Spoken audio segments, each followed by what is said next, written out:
Ladies and gentlemen, thank you for standing by and welcome to the Alphabet Third Quarter 2020 Earnings Conference Call. At this time, all participants are in a listen-only mode. After the speaker's presentation, there will be a question-and-answer session. To ask a question during the session, you will need to press star then 1 on your telephone.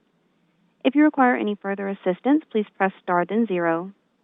I'd now like to hand the conference over to your speaker today, Jim Friedland, Director of Investor Relations. Please go ahead. Thank you. Good afternoon, everyone, and welcome to Alphabet's Third Quarter 2020 Earnings Conference Call. With us today are Sundar Pichai and Ruth Porat. Now, I'll quickly cover the safe harbor. Some of the statements that we make today regarding our business, operations, and financial performance, including the effect of the COVID-19 pandemic on those areas, may be considered forward-looking, and such statements involve a number of risks and uncertainties that could cause actual results to differ materially. For more information, please refer to the risk factors discussed in our most recent Form 10-K filed with the SEC and in our Form 10-Q for the quarter ended September 30th, 2020, expected to be filed with the SEC later today. During this call, we will present both GAAP and non-GAAP financial measures. A reconciliation of non-GAAP to GAAP measures is included in today's earnings press release, which is distributed and available to the public through our investor relations website located at abc.xyz/investor. Given the busy schedule this afternoon, we've shortened our opening remarks so that we can move more quickly to take your questions. And now, I'll turn the call over to Sundar. Thank you, Jim, and good afternoon, everyone. Thanks for joining us today. This quarter, our performance was consistent with the broader online environment. It's also a testament to the investment we have made to improve search and deliver a highly relevant experience that people turn to for help in moments big and small. We saw an improvement in advertiser spend across all geographies and most of our verticals. With the world accelerating its transition to online and digital services, in Q3, we also saw strength in Google Cloud, Play, and YouTube subscriptions. This is the third quarter we are reporting earnings during the COVID-19 pandemic. Access to information has never been more important. This year, including this quarter, showed how valuable Google's founding product, Search, has been to people. And importantly, our products and investments are making a real difference as businesses work to recover and get back on their feet. Whether it's finding the latest information on COVID-19 cases in their area, which local businesses are open, or what online courses will help them prepare for new jobs, people continue to turn to Google Search. You can now find useful information about offerings like no-contact delivery or curbside pickup for 2 million businesses on Search and Maps. And we have used Google's Duplex AI technology to make calls to businesses and confirm things like temporary closures. This has enabled us to make 3 million updates to business information globally. We know that people's expectations for instant perfect search results are high. That's why we continue to invest deeply in AI and other technologies to ensure the most helpful search experience possible.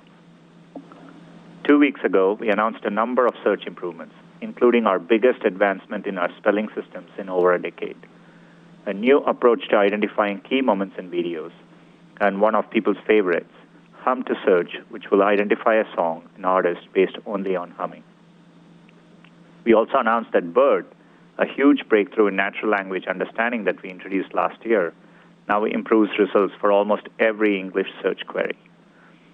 We are also investing in improving the shopping experience in search to help people find the best products and prices available from a wide range of merchants. We recently added easy-to-see price comparisons to help consumers know if they are getting a good deal. We have also improved our features like price tracking so people can request an alert if there is a discount on a product they are following. These investments are also benefiting merchants and advertisers and helping them recover. As of today, merchants can list products for free on our shopping tab in 48 countries around the world. For advertisers, we recently announced a new Insights page in Google Ads to help businesses better understand consumer trends and track current search demand for products or services. We are also investing to create improved search experiences that provide additional value to news publishers. We recently committed $1 billion in investments that include licensing content from national, regional, and local news publishers for Google News Showcase, a new product that features the editorial curation of award-winning newsrooms. We have signed partnerships with nearly 200 publications around the world, with more to come. We know our success in search is not guaranteed. We are proud that people choose Google Search not because they have to, but because it's helpful. We remain committed to investing to build the most helpful, most trusted search experience, just we have for the last 22 years. On that note, regarding the DOJ's lawsuit, we believe that our products are creating significant consumer benefits and will confidently make our case. Our company's focus remains on continuing our work to build a search product that people love and value.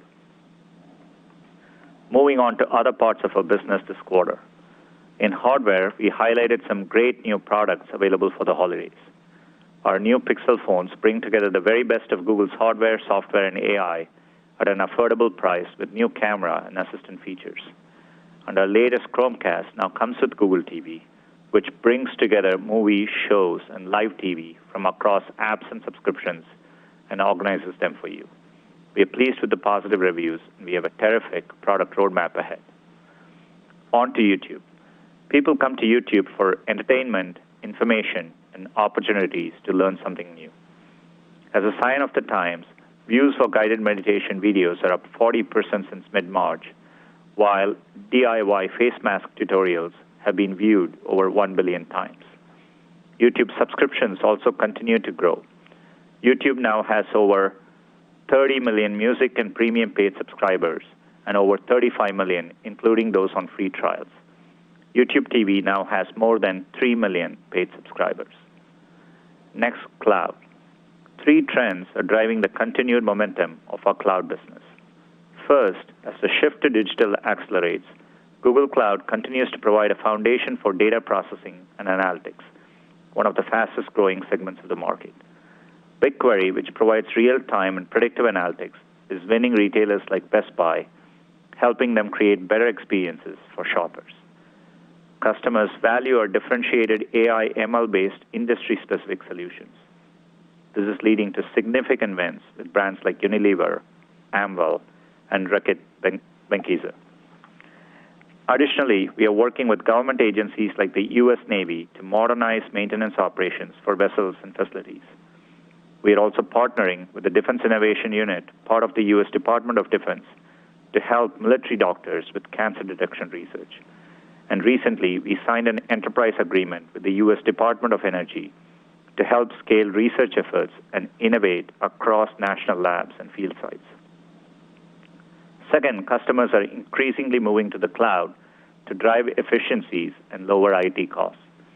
Our strength in multi-cloud is an advantage here. This is helping us win large data center and IT transformation deals like Nokia, which recently announced it's migrating and modernizing approximately 30 data centers across 12 countries onto Google Cloud. And third, the future of work is creating a more collaborative world. Customers are looking to support hybrid work environments, and we are seeing significant growth in demand. Earlier this month, we announced Google Workspace, which brings together all of our communication and collaboration apps and ensures they work better together. This is helping organizations like the state of West Virginia and shipping company Ocean Network Express improve collaboration and productivity for their employees. Google Workspace continues to grow. For example, Google Meet saw a peak in Q3 of 235 million daily meeting participants and more than 7.5 billion daily video call minutes. Finally, in our other bets, Waymo announced that its fully autonomous ride-hailing service in suburban Phoenix will open to the public, making it the only company to offer a fully autonomous service for riders. Waymo also entered into a strategic global partnership with Daimler Trucks to enable fully autonomous trucking.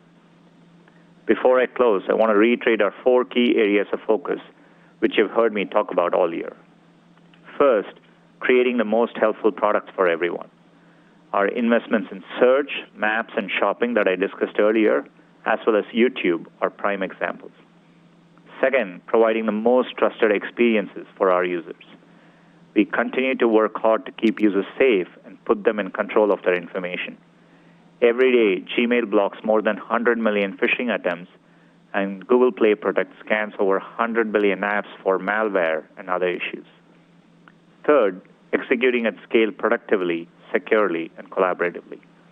And finally, creating sustainable value, which means creating financially viable and self-sustaining products. Before I hand over to Ruth, one important update. Starting with the results for the fourth quarter of 2020, we'll break out Google Cloud as a separate reporting segment. I'm working with Ruth and Thomas Kurian to make investment decisions to drive progress here. As we have told you on these calls, given the progress we are making and the opportunity for Google Cloud in this growing global market, we continue to invest aggressively to build our go-to-market capabilities, execute against our product roadmap, and extend the global footprint of our infrastructure.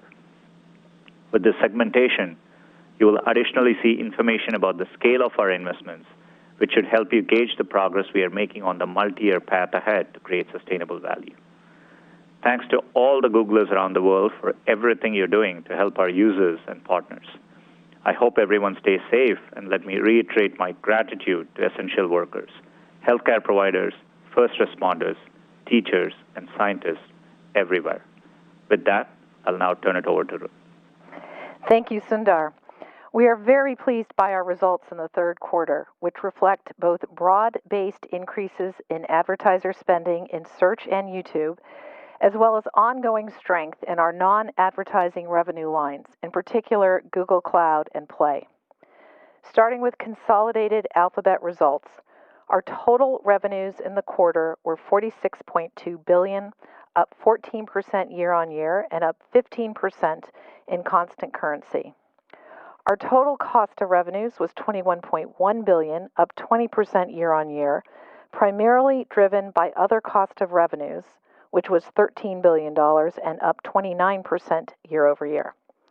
The biggest factors here again this quarter were costs associated with our data centers and other operations, including depreciation, and then content acquisition costs, primarily driven by costs for YouTube's advertising-supported content, followed by costs for subscription service content. Operating expenses were $13.8 billion, up 1% year-on-year, reflecting both the impact of actions taken earlier in the year as a result of COVID, as well as lapping a $554 million legal settlement in the third quarter of 2019. In terms of the three component parts of OpEx, first, the deceleration in R&D growth was due primarily to slower headcount. Second, the year-on-year decline in sales and marketing expenses reflects a planned reduction in advertising and promotional spend that we implemented toward the end of the first quarter. Third, G&A growth reflects the lapping of the settlement. All three categories benefited from lower T&E expenses due to COVID. Headcount was up 4,623 from the second quarter. Again, the majority of new hires were engineers and product managers. In terms of product areas, the most sizable headcount increases were again in Google Cloud for both technical and sales roles. Operating income was $11.2 billion, up 22% year-over-year, and our operating margin in the quarter was 24%. Other income and expense was $2.1 billion, which primarily reflects unrealized gains in the value of investments in equity securities. Net income was $11.2 billion. Operating cash flow was $17 billion, with free cash flow of $11.6 billion in the quarter and $34 billion in the trailing 12 months. We ended the third quarter with $133 billion in cash and marketable securities. Let me now turn to our segment financial results. Starting with our Google segment. Total Google revenues were $46 billion, up 14% year-over-year. Google Search and other advertising revenues were $26.3 billion in the quarter, up 6% year-over-year, as advertiser spend began to pick up in August. YouTube advertising revenues were $5 billion, up 32% year-on-year, driven by ongoing substantial growth in direct response, followed by a rebound in brand advertising from increased spending by advertisers. Network advertising revenues were $5.7 billion, up 9% year-on-year. Turning to Google Cloud, including GCP and Google Workspace, which was previously known as G Suite. Revenues were $3.4 billion for the third quarter, up 45% year-over-year.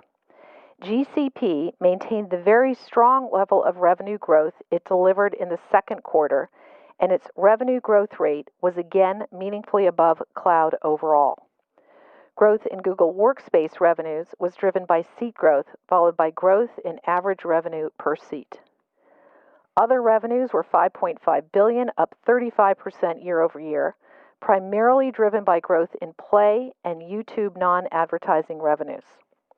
Within Play, app revenues in the third quarter benefited primarily from an increase in the number of active buyers, as well as increased spend per buyer. Within YouTube's subscription revenues, we continued to benefit from subscriber growth across its various offerings. Google operating income was $12.6 billion, up 17% versus last year, and the operating margin was 27%. As to our other bets, revenues in the third quarter were $178 million. The operating loss was $1.1 billion. Let me end with our outlook. Regarding revenues, in the third quarter, we benefited from a broad-based improvement in advertiser spend across all geographies and nearly all verticals. This is reflected in both search results as well as the rebound in brand advertising spend on YouTube. While we're pleased with our performance in the third quarter, there is obviously uncertainty in the external environment. In terms of Google Cloud, we're pleased with the consistent strong revenue growth that you saw again this quarter, reflecting the extraordinary secular trend underway. And with respect to other revenues, the primary driver of growth was Play, where revenue growth reflected elevated engagement during the pandemic on top of strong underlying growth. There are signs that user behavior is beginning to return to normalized levels. Moving on to profitability. We are pleased with the improvement in profitability versus the prior quarter, reflecting both the revenue performance versus Q2, as well as the tactical adjustments we made to slow down certain categories of spend in response to COVID. In particular, the deceleration in headcount growth this quarter reflects the actions we took at the outset of the pandemic to focus hiring on our highest priority areas like Google Cloud. Excluding the impact of closing the pending Fitbit acquisition, we expect a moderate further deceleration in the pace of headcount growth in the fourth quarter. We also saw the impact of steps we took to slow down some categories of marketing spend. In the third quarter, sales and marketing expenses declined year-on-year, primarily due to a planned slowdown in ads and promo. We expect a more moderated year-on-year decline in sales and marketing in the fourth quarter as we increase spend sequentially to support product launches and the holiday season. Turning to CapEx, once again this quarter, we had a year-on-year decline in investments, primarily due to a reduced pace of real estate acquisitions, which we implemented at the outset of the pandemic. Servers continued to be the largest driver of investment in the third quarter, followed by data centers. Our CapEx outlook for the full year has not changed as we continue to expect a modest decrease in 2020 compared with last year. Looking ahead, we remain focused on making the right investments to support growth. As Sundar said in his opening comments, we continue to invest where we see the potential to create long-term sustainable financial value, including investing aggressively to support growth in cloud. In addition, given the acceleration in digital transformation, we are focused on ensuring that we remain well-positioned to deliver for users and advertisers in this evolving environment. Thank you. Sundar and I will now take your questions. Thank you. As a reminder, to ask a question, you will need to press star, then 1 on your telephone. To withdraw your question, please press the pound key. To prevent any background noise, we ask that you please mute your line once your question has been stated. And our first question comes from Eric Sheridan from UBS. Your line is now open. question. Maybe I could ask two of Sundar on a high level. You called out some of the innovation you're aiming for over the medium to long term with respect to search. Can you take a step back and maybe give us your sense of how search is going to evolve from a product it is today, where there's a lot of input by the user, to sort of the push dynamic with the Discover feed and discovery ads and things that could drive both engagement and monetization across your platform? And the second part of the question was, it seems like you're taking a little bit of a different tactic with your hardware strategy this year. There was a little bit less of it, and it was more on the mid to lower end of the price range of hardware. How does hardware and broadly tying the assistant into the hardware strategy fit broadly, Sundar, into your view for where search is going for the medium to long term? Thanks so much. Thanks, Eric.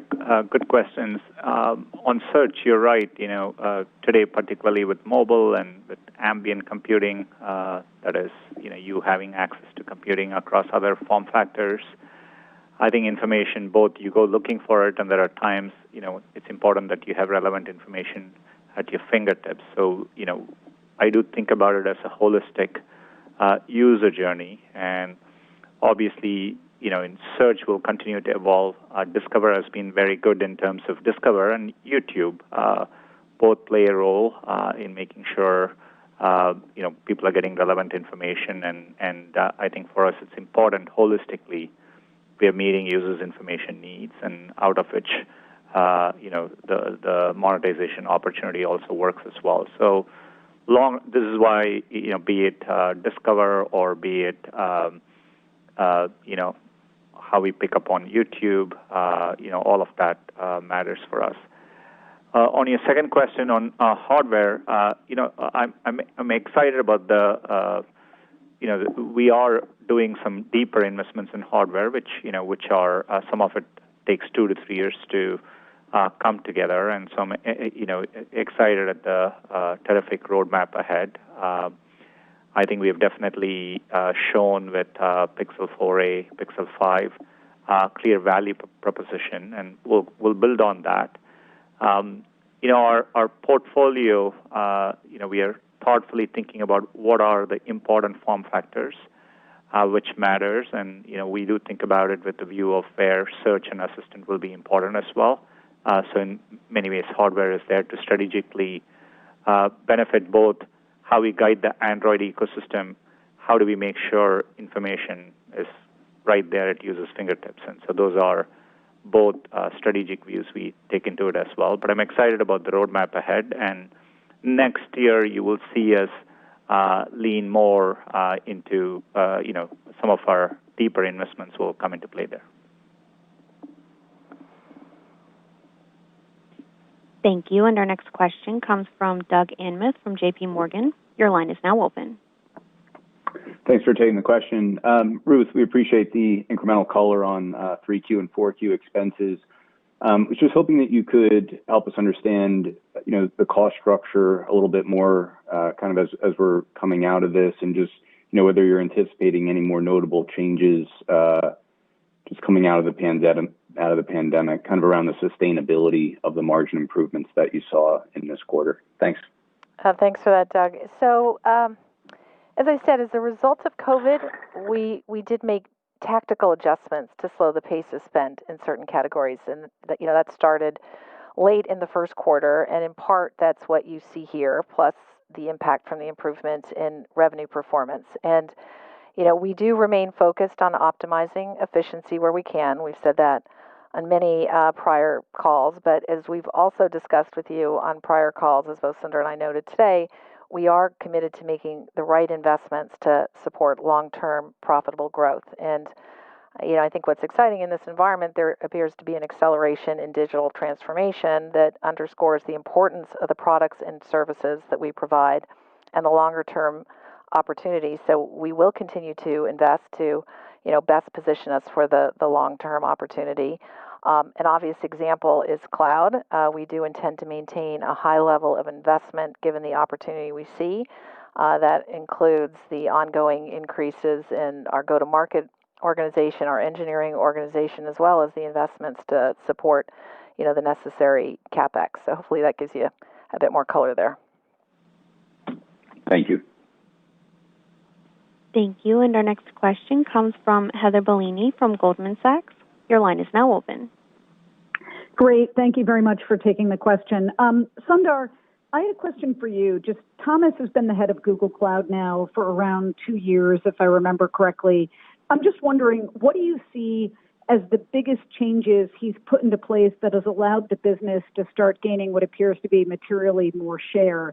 And as you look ahead to 2021 and what's going on with digital transformation, what would you say his top strategic priorities would be? Thank you.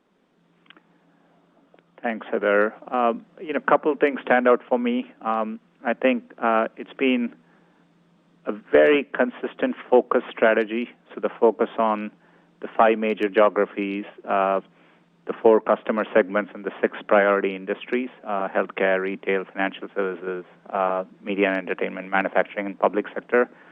That focus on going deeper and scaling our go-to-market, both in terms of our people, our partners, I think that's been key. The second thing I would say is some of the key differentiators are playing out, particularly as we have taken them deeper as unique industry solutions. So going deeper and having solutions, and in some of those cases where we are now pricing based on value, I think that kind of deeper play is something I'm very excited about. Definitely have strength in, just based on our underlying technology. So we do have differentiation in areas like data analytics, AI, et cetera. So that's been huge as well. But I'm pleased with the execution. Obviously, in this, there is a time lag between when you hire the sales and when we train and when you enable them to be more productive. And that's the investments Ruth has been talking about. And I can see it ramping, and I can see the results come into play. So credit towards that focus and execution. And so looking forward to the next phase. Great. Thank you very much. Thanks for covering, and best wishes. Thank you. Thank you. And our next question comes from Brian Nowak from Morgan Stanley. Your line is now open. Thanks for taking my question. Sundar, I wanted to ask one about e-commerce specifically. It seems to become increasingly competitive within the e-commerce funnel. So maybe talk to us about, one, what types of consumer behavior changes are you seeing within e-commerce search on the platform? And then in your mind, what are the key priorities of investment you need to really execute on to ensure you stay at the top of the funnel within e-commerce? Thanks. I think things that stand out. First of all, I'm excited at the set of announcements and progress we've had in the last few months, and obviously we really focused on the user experience, and we want to make sure, as a consumer, you have wide, comprehensive, high quality inventory and offerings and experience on the platform. Our free shopping listings, which we launched in the U.S., is now available in 48 countries around the world. Additionally, we eliminated commission fees, so for the buy on Google checkout option, opened the platform up to PayPal, Shopify for integration as well. So that gives rise to comprehensiveness, and we are focused on quality there. In terms of the funnel and behavior, to me, what's interesting is, obviously search captures the intent at the moment, and the breadth of search, I think, has been a real asset, and both as users adapt, advertisers adapt too. So you can see the dynamic play in real time. But you do see, I would say YouTube is an important platform for e-commerce as well. I can see advertisers in YouTube at the mid-funnel level. Even currently, if that's not the intent at that moment, invest to create demand, create interest, and so on. So for us, we see commerce working across the platform, and I think that's an opportunity. And then making sure the rest of the experience is good for users is something we are deeply focused on. Thanks, Sundar. Thank you. And our next question comes from Brent Thill from Jefferies. Your line is now open. Good afternoon. Ruth, you called out brand advertisers coming back to YouTube. I'm just curious if you could give us a sense of where you're seeing that strength and kind of where are you at relative to pre-COVID levels with those advertisers. So overall, we're pleased at the degree to which advertisers really have reactivated their budgets this in the third quarter. They're reacting in part to, I think, evidence that consumers are showing strong demand across nearly all verticals. It's everything from home and garden to computer to work from home, and so very helpful there. And then YouTube's strong watch time growth enables advertisers to reach audience that they can't reach on TV, as we've often talked about. And so they're increasingly looking to us to help them reach people who are going to YouTube to learn new topics and engage with fresh, entertaining content. Great, unique content. So it's been an opportunity. We're pleased to have seen the performance in the third quarter here. Thank you. Thank you. And our next question comes from the line of Justin Post from Bank of America. Your line is now open. Great. Thank you so much. Maybe one for Sundar and one for Ruth. Sundar, thanks for the update on the DOJ. As you think about all the regulators all over the world, is there any hope of coming to a middle ground here? How are you thinking about how far apart you guys are in different regions? And then maybe for Ruth, on the YouTube opportunity, if you assume about 2 billion users, you're on a run rate of maybe $10 per user. I was just wondering how you're thinking about the monetization. Are you still very early? And if you can give us any help on what the margins might look like. Thank you. Ruth, why don't you go ahead? So, look, in terms of YouTube, as I said, we are pleased with the ongoing momentum that you see in the revenue line. I think, as we've talked to you about quite frequently, in our ad-supported business within YouTube, we do pay out a majority of revenues to all of our content creators. We pay all of the infrastructure and networking costs. That's for storing, for serving video, otherwise for running YouTube, and that includes marketing, supporting content creators. There's quite a bit more that we think is invaluable for creators in the overall ecosystem to make sure we're creating not only great experiences for users and creators, but really the right overall ecosystem. And we've talked about that in the context of how we invest to protect the content that people are seeing. Content moderation investments we view as really an invaluable part of what we're doing and critically important. So we're continuing to support that, do view the experience that both creators and users have as just really differentiated as a result. And then on the subscription side, we're continuing to build it out. As Sundar noted in his opening comments, both YouTube Music Premium and YouTube TV do have higher content acquisition costs as a percentage of revenues than YouTube ads, and we are early there, continuing to build out that subscriber base. And Justin, on the regulatory front, scrutiny is not new for us, and in some ways it's now sector-wide, and not surprisingly so. We will engage constructively where possible, and as we have shown through some of the past cases, when we are confident about the benefits we bring to our users. We'll make our case where there is feedback or rulings. We'll be flexible and adapt, and so we're building that into it. I think while there's a lot on the legislative and regulatory front, as some of this gets resolved, it also creates certainty and in some cases clarity and opportunities as well. And so and so that's the framework with which we approach it, and we'll take a long-term view towards it. But at the end of the day, what's in our control is our ability to relentlessly focus on users and build great products, and that's where most of our energy will go into. Great, thank you. Thank you. And our next question comes from the line of Mark Mahaney from RBC. Your line is now open.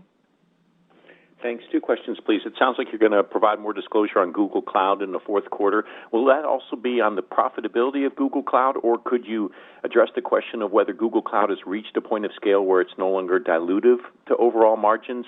And then briefly, two new revenue opportunities or growing revenue opportunities over the year, Google Maps and the Discover tab. Any update or any new data points that suggest the monetization opportunity with those two assets? Thank you. So thanks for that, Mark. And when we break out cloud, we will be also reporting not just the fourth quarter results, but we'll be providing full year results for 2018, 19, and 20.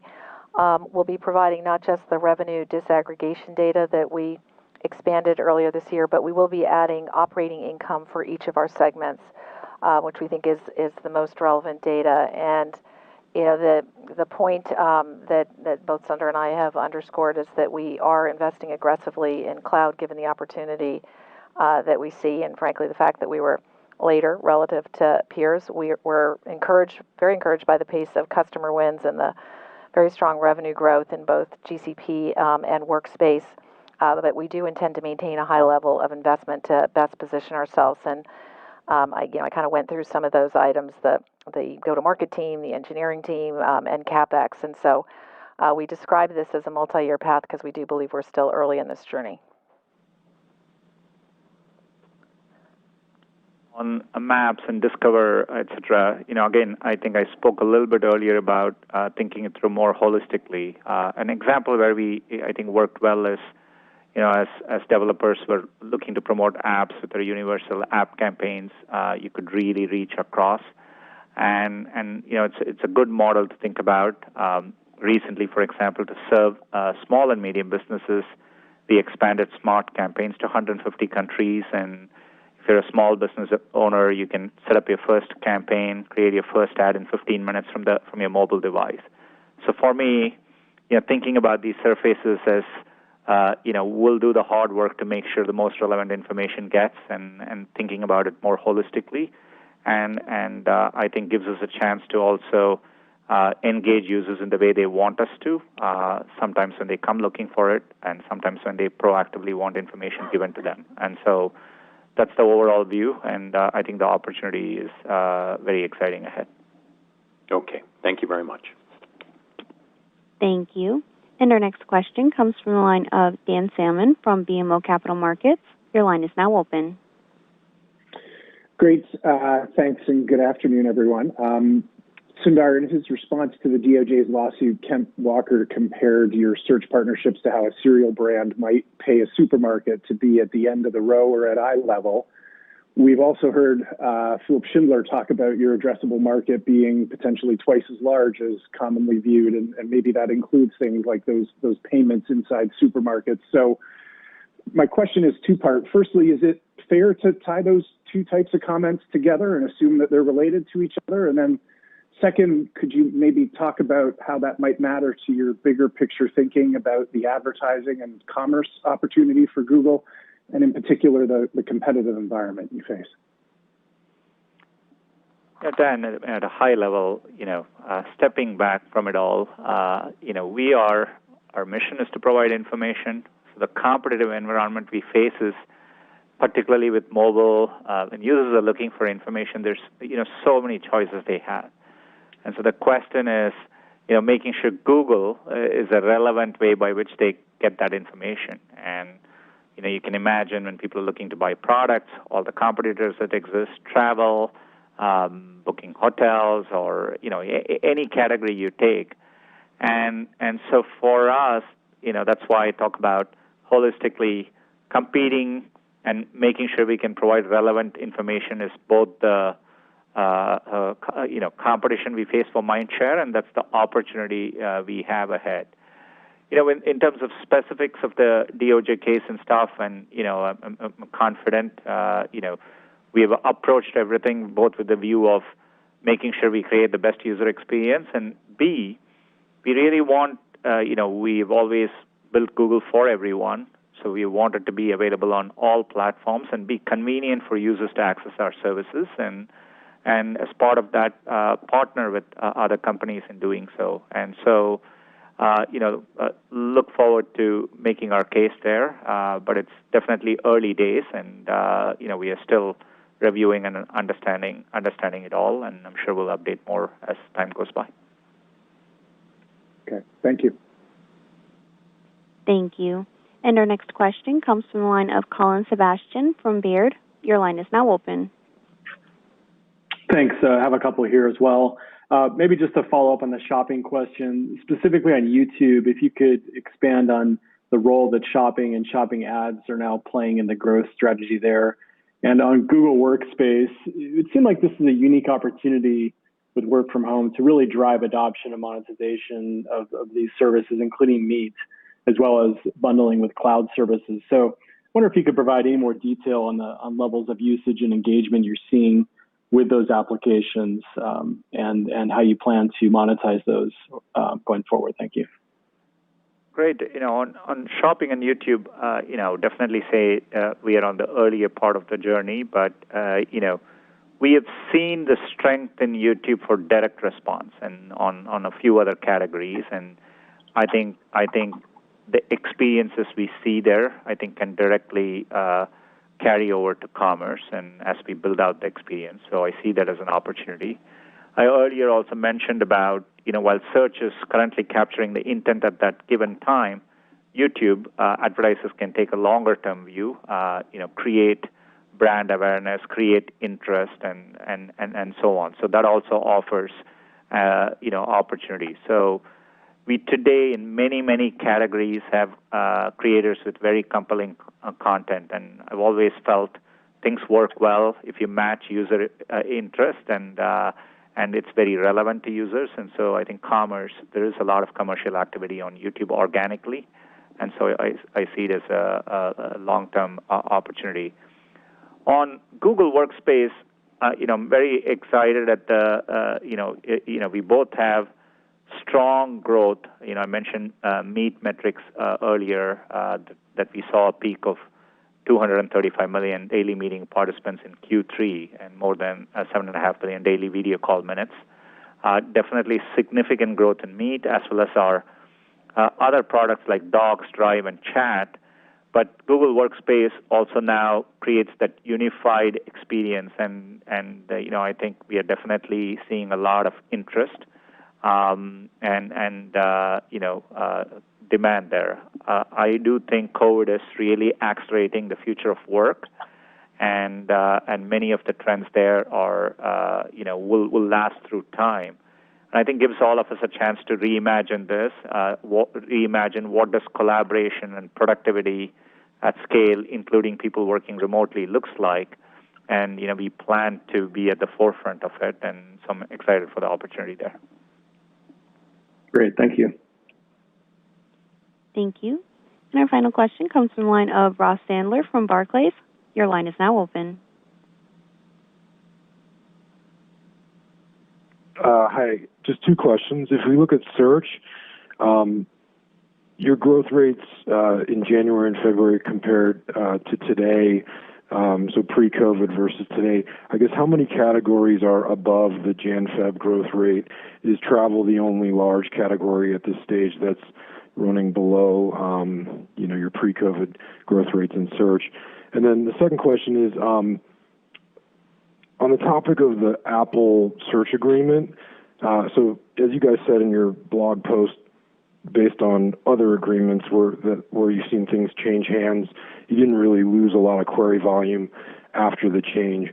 So what do you think the recapture rate of queries on Safari toolbar would be if that deal were to change hands? Is this really a code red situation, or is it something that we should be able to manage through? Thanks a lot. So in terms of your first question, as we've often said, we have a very diverse business globally, and that's across sectors, customer size, geographies.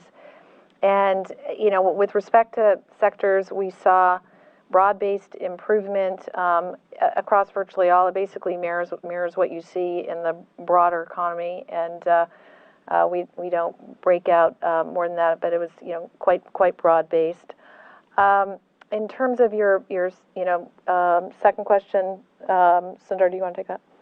On search, as I've said, for a long time, we work hard to make sure users can conveniently access us.